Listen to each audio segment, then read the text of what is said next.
My wife's new boyfriend punched my son in the face, a sound I will never forget. Bone meeting bone, then the wet slap of skin on tile. Blood pooled faster than I thought possible. My boy, barely breathing, clutched his nose, eyes wide, confused. She spat at him. He deserves more. Her father blocked my path as I tried to lift my son. His breath smelled like bourbon and rot. "You're not going anywhere." The room was too quiet. The hum of the fridge, the muffled drip from the sink. I looked at him, smiled. That's when he noticed what was in my hand. Not a weapon, not yet, just a small, black leather notebook. The same one I'd been keeping for 6 months. It started with a voicemail. A woman's voice, laughter in the background. A man's. I replayed it in my office late at night. My wife's tone was different, softer, like she'd stored it for him alone. Then came the late shifts that didn't match her work calendar. The faint scent of cologne on her coat, not mine.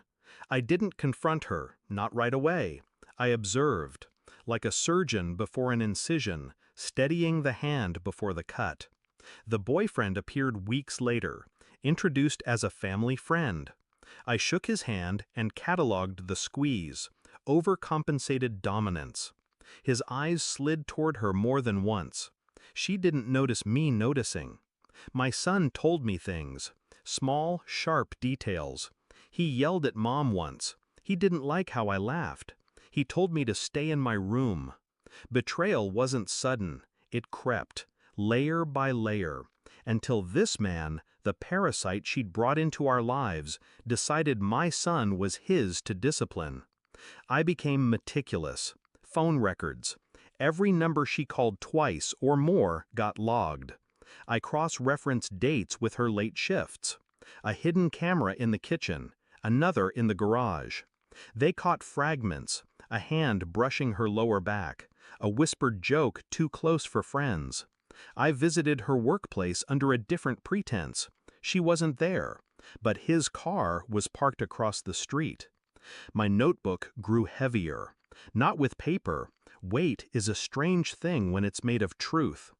When the bruises appeared on my son's arms, I asked nothing. I simply took photos while he slept. Each mark, time-stamped. I recorded the boyfriend's voice through the thin wall between my son's room and the hallway. The words weren't violent, they were worse. Quiet, controlling commands. Little reminders that the boy wasn't safe.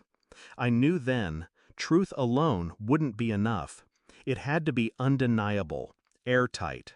And when it was ready, it would hit them like cold water. The flash drive arrived in a plain envelope. Audio, video. My investigator had done well. I watched them together in her car outside his apartment. Watched her lean across the console and kiss him, linger there far too long for any ambiguity. Then came the footage I already knew existed. The boyfriend grabbing my son by the collar in the kitchen, yanking him hard enough to make him stumble. My wife stood in the doorway. She laughed. I walked into the living room that night with my laptop under my arm. I placed it on the coffee table, pressed play, and sat down across from her. She didn't speak, didn't try to stop it. When it ended, her face was pale. The boyfriend's eyes darted toward the door. I smiled.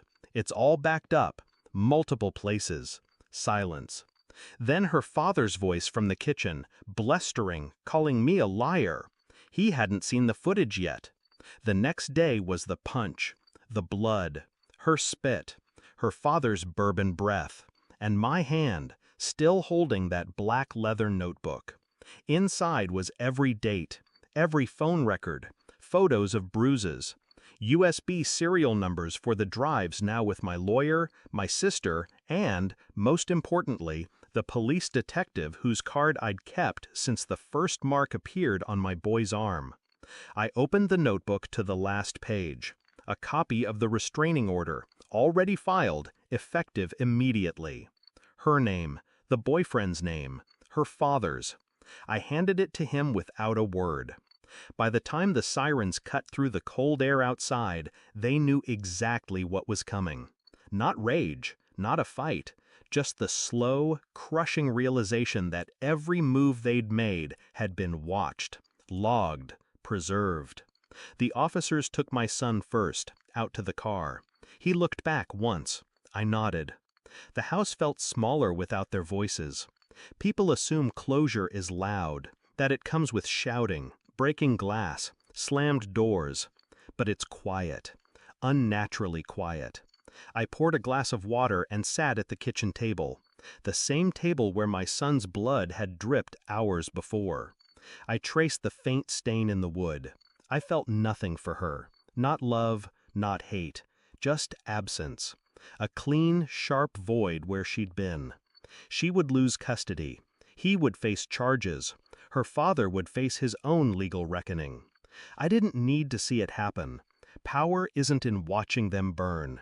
It's in knowing you lit the match and walked away before the smoke began to rise. I closed the notebook and never opened it again.